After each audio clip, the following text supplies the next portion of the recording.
일본인 조상에 관한 세 가지 학설. 일본 문화는 1만여 년간 지속된 조몬 시대보다 700여 년간의 짧은 야요이 시대에 훨씬 더 급격한 변화를 맞게 된다. 조몬 시대의 정체성과 야요이 시대의 급격한 변화가 이루는 대비는 일본 역사상 가장 두드러진 특징이다. 분명 BC 400년경에 어떤 중대한 일이 생겼던 것일 텐데 그것이 무엇일까? 그리고 현대 일본인들의 조상은 조몬인일까? 야요이인일까? 아니면 그 둘의 혼혈인일까? 일본에는 이 세 가지 학설을 둘러싼 열띤 논의가 계속 진행되고 있다. 첫 번째 학설은 조몬의 수렵 최진민 자체가 점차 현대 일본인으로 진화해 왔다는 의견이다. 그들은 이미 수천 년간 마을을 이루어 정착 생활을 해왔기 때문에 농업을 받아들였을 것이라 주장한다. 야요이 시대로의 변화는 아마도 조몬 사회가 좀 더 많이 식량을 생산해 인구 증가를 가능케 한 추위에 강한 벽시와 관계수로에 관한 정보를 얻은 것 그 이상은 아니라는 얘기다. 이 학설은 몇몇 현대 일본인들에게 설득력을 갖는다. 왜냐하면 이는 한국인의 유전자가 일본인의 유전자로 전해져 왔다는 환영받지 못할 이야기를 축소시키며 일본이 최소 1만 2천 년간 독자성을 지켜온 것으로 그리기 때문이다. 두 번째 학설은 위의 학설을 선호하는 일본인에게 환영받지 못하는 것으로서 야요이 시대의 변화가 어마어마한 수의 한국인이 한국의 농업과 기술과 문화, 그리고 유전자를 가지고 이주한 결과라고 주장한다. 규슈는 한국보다 따뜻하고 습해 벼농사를 짓기에 매우 적합한 환경이니 한국인 식량 생산자에게는 천국처럼 보였을 것이다. 한 연구 결과에 따르면 야요이 일본인은 한국에서 수백만의 이주자를 받아들였고 이들 이민자들은 야요이 전환기 무렵 7만 5천 명 정도였을 것으로 추측되는 조몬인의 유전자를 압도했을 것이다. 만약 그렇다면 현대 일본인은 지난 2000년간 그들의 고유한 문화를 수정 발전시켜온 한국인 이민자의 자손이라는 얘기다. 마지막 학설은 한국에서부터 이주가 이루어졌다는 증거는 인정하지만 그것이 엄청난 규모였다는 견해는 부정한다. 대신에 생산성 높은 농경으로 인해 벼농사를 짓는 적은 수의 이주식량 생산자들의 수가 조몬 수렵 최진민보다 훨씬 빠르게 불어나 결국은 그들을 압도했을 거란 설명이다. 예를 들어 겨우 5천 명의 한국인이 규슈에 왔다고 가정해보자. 그들은 벼농사를 지으며 아기를 낳아 기를 것이고 그렇게 해서 1년에 1%씩 인구가 증가한다. 이는 수렵 최진민의 증가율보다 훨씬 높은 수치지만 농경 문화권에서는 쉽게 달성할 수 있다. 일례로 현재 케냐의 인구는 1년에 4.5%씩 증가하고 있다. 700년 후면 그 5천 명의 이주자는 500만 명의 자손을 남길 것이고 조몬인은 다시금 자취를 감추게 될 것이다. 두 번째 학설과 마찬가지로 대규모 이주 없이도 한국인이 현대 일본인의 조상이 되는 것이다. 세계의 다른 지역에서 나타난 비슷한 양상의 변화와 비교해 보았을 때 두 번째나 세 번째 학설이 내게는 첫 번째 학설보다 더 타당하게 보인다. 지난 1만 2천여 년간 농경은 전 지구상에서 채 9군데가 되지 않은 곳에서만 발생했다. 중국, 비옥한 초승달지대, 나일강, 티그리스강, 페르시아만을 연결하는 고대 농업지대, 그리고 다른 몇몇 지역들 말이다. 1만 2천 년 전에 지구에 살던 모든 사람들은 수렵과 채집을 했다. 오늘날의 인류의 대다수는 식량 생산자이고 나머지도 식량 생산자가 있어야 먹고 사는 형편이다. 이렇듯 얼마 안 되는 발상지에서부터 농경이 퍼지게 된 이유는 수렵 최진민이 농경을 받아들인 결과가 아니다. 조몬인들이 BC 1700년에서 400년까지 그러했듯이 수렵 최진민들은 보수적인 경향이 있다. 대신에 농경은 보다 우월한 농사기술을 발전시킨 식량 생산자들이 수렵인과 이족 결혼을 한 후 수렵인을 죽이거나 그들을 경작하기 적합한 땅에서 몰아내면서 전파되었다. 근대에 들어서 유럽의 식량 생산자들은 북아메리카 서부의 인디언과 오스트레일리아 원주민, 남아프리카 산족을 몰아내고 그 땅을 차지했다. 이와 비슷하게 선사시대에는 석기를 사용하는 식량 생산자들이 유럽과 동남아시아, 인도네시아까지 수렵인들을 모조리 대체한 것이다. 선사시대 내내 식량 생산자들이 수렵민들에게서 취한 이득은 아주 적지만 그에 비해 BC 400년의 한국인 식량 생산자들은 조문 수렵인들에게서 막대한 이익을 취했을 것이다. 왜냐하면 한국인들은 이미 철기와 집약 농업에 관한 고도로 발전된 기술을 가지고 있었기 때문이다. 일본에 관한 이 세 학설 중에서 어느 것이 맞는 것일까? 이 질문에 바로 답할 수 있는 유일한 길은 조몬인과 야요인의 유골과 유전자를 현대의 일본인과 아이누인과 비교하는 것이다.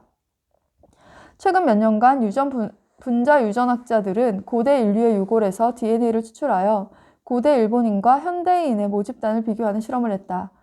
그리고 그들은 조몬인과 야요이인의 골격이 평균적으로 쉽게 구분된다는 사실을 확인했다. 조문인들은 키가 작은 편이고 상대적으로 아랫팔이 길며 다리가 짧다. 둥글 넓적한 얼굴은 눈 사이가 멀고 눈두덩이 두드러지게 솟아오른 데다 코와 콧마루가 뚜렷한 얼굴 지형도로 그릴 수 있다. 야요이 이는 조문인보다 평균 3에서 5cm가량 더 크고 얼굴은 길고 좁았으며 눈 사이가 멀고 눈두덩과 코는 평평했다. 몇몇 야요이 유골은 여전히 조문인과 비슷한 모습이었지만 그것은 조문과 야요이 변천에 관한 어떤 이론에서도 예상할 수 있는 바다. 그러나 고분 시대에 이르러서는 아이누인을 제외한 모든 일본인의 골격이 같아지며 현대 일본인 및 한국인과 닮은 형태로 나타난다. 이런 관점에서 볼 때 조문인의 두개골은 현대 일본인과 다르고 현대 아이누인과 가장 유사하다고 할 수 있을 것이다. 반면 야요이인의 두개골은 현대 일본인과 가장 닮았다.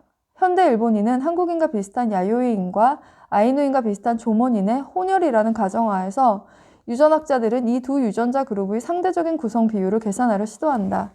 결론은 한국인 야요이 쪽이 우세하다는 것이다. 아이누인 조문인의 유전자는 한국인 이주자들이 가장 많이 도착하고 조문인의 인구가 가장 적었던 일본 서남부에서 제일 희박하게 나타난다. 그러나 견과류 숲이 울창하고 조문인의 인구 밀도가 가장 높으며 야요이인의 변홍사가 번성하지 못한 일본 북부 지역에서는 아이누인, 조문인의 유전자 구성 비율이 제일 높다. 그러므로 한국에서의 이주는 현대 일본인들에게 정말로 막대한 영향을 끼쳤다고 할 수 있다. 비록 아직은 그것이 엄청난 규모의 이주였는지 아니면 소수의 이주였지만 높은 인구 증가율에 힘입은 팽창이었는지까지는 말할 수 없지만 말이다. 또한 아이누이는 야요이를 지배한 한국과 현대 일본인의 유전자가 뒤섞인 조문인의 후손일 확률이 크다. 조문 수렵인에게서 변홍사 기법을 전해준 한국인 식량 생산자들이 마침내 엄청난 이익을 얻게 되었다는 설명을 했는데 혹자는 어째서 한국인은 수천 년 전에 농경을 받아들이고도 한동안 일본의 기술을 전해줄 생각을 하지 않았다가 느닷없이 진출해 성과를 거두게 되었는지 궁금해할 것이다. 앞서 나는 한국의 초기 농경은 생산적이지 못했고 오히려 수렵 채진민이 가난한 식량 생산자를 능가하는 결과를 얻었다고 언급했다. 결국 농업 생산량이 수렵과 균형을 맞추게 되고 야요이 혁신을 가져온 원동력은 아마도 동시에 진행된 4가지 요소가 조화를 이루었기 때문일 것이다. 그것은 바로 마른 논에서의 비생산적인 변홍사가 아닌 관계수로를 이용한 변홍사의 발전, 추운 기후에 견디는 벼품종의 지속적인 개량, 한국의 식량 생산 인구 증가와 이주에 대한 압력, 나무삽과 괭이, 변홍사에 필요한 다른 기구 등을 대량으로 생산할 수 있게 한 철기의 발달이다. 철과 집약 농업이 동시에 일본에 전파된 사실은 결코 우연이 아니다. 나는 이 장을 시작하면서 어떻게 외모가 독특한 아이누인과 그렇지 않은 일본인이 함께 일본에 살게 되었는지에 관해 명쾌한 해석을 내놓았다. 아이누이는 원래 일본에 살던 원주민의 후손일 확률이 크고 일본인은 근래에 일본으로 이주해온 민족이 이어져 내려왔을 거라는 의견이다. 이제 그 주장의 근거가 되는 고고학과 형질 인류학, 유전학에서 찾을 수 있는 복합적 증거를 살펴볼 차례다. 하지만 나는 많은 사람, 특히 일본인들로 하여금 다른 해석을 모색하게 할 유력한 반론 또한 제기했다.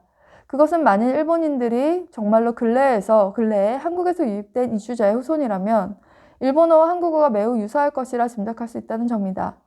다시 말해, 만일 일본인이 멀지 않은 과거에 규슈 지방에서 아이누인과 닮은 조문 토착민과 한국에서 온 야요이 침략자들의 혼혈에서 유래했다면 일본어는 한국어와 아이누어 양자와 매우 밀접한 유사점을 보였을 것이다.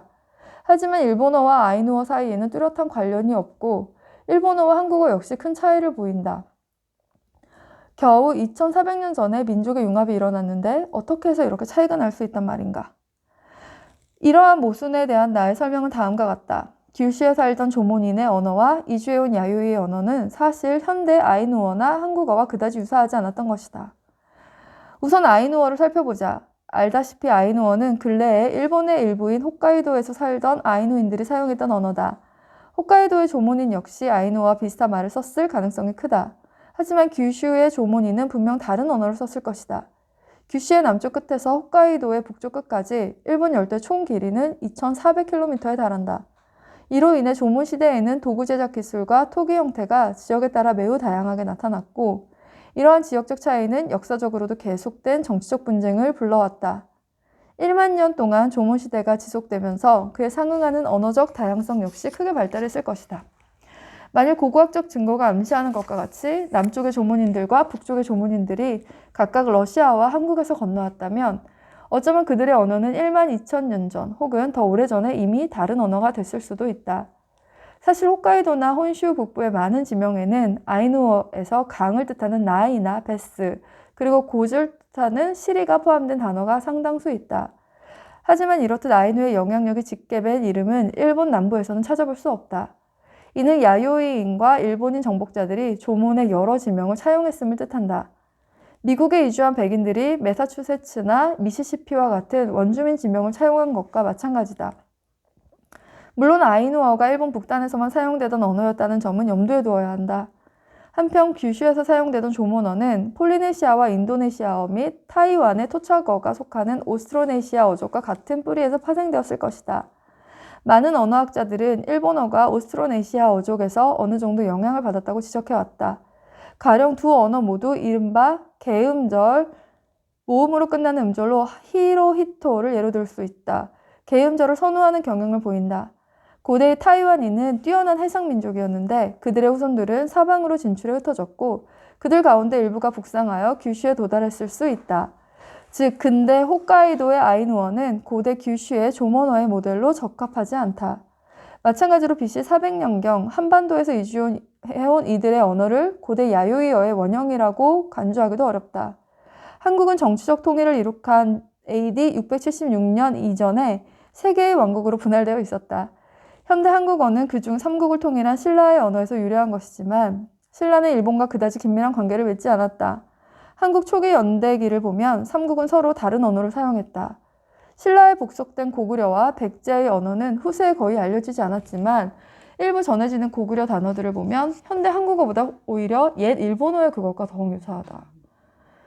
삼국이 통일되기 전인 BC 400년경 한반도의 언어는 보다 다양한 형태를 띠었을 것이다. 당시 일본에 전해져 현대 일본어의 기원이 되었던 한반도의 언어는 현대 한국어의 기원이 된 신라의 언어와는 크게 달랐으리라는 것이 나의 생각이다. 그러므로 오늘날의 한국인과 일본인은 언어보다 외모나 유전자에서 더 많은 유사점을 찾을 수 있다. 이러한 결론은 일본과 한국, 양국이 최근 서로에 대한 감정이 좋지 않은 탓에 어디에서도 인기를 끌만한 주장은 아닌 것 같다. 양국의 지난 역사는 서로에게 좋지 않은 감정을 품게 했다. 아랍인과 유대인의 경우처럼 한국인과 일본인은 같은 피를 나누었으면서도 오랜 시간 서로에 대한 적의를 키워왔다. 하지만 동아시아와 중동에서의 이러한 반목은 함께 해결해 나갈 수 있다. 한국인과 일본인은 수긍하기 힘들겠지만 그들은 성장기를 함께 보낸 쌍둥이 형제와도 같다. 동아시아의 정치적 미래는 양국이 고대에 쌓았던 유대를 성공적으로 재발견할 수 있는가에 달려있다 해도 과언이 아니다.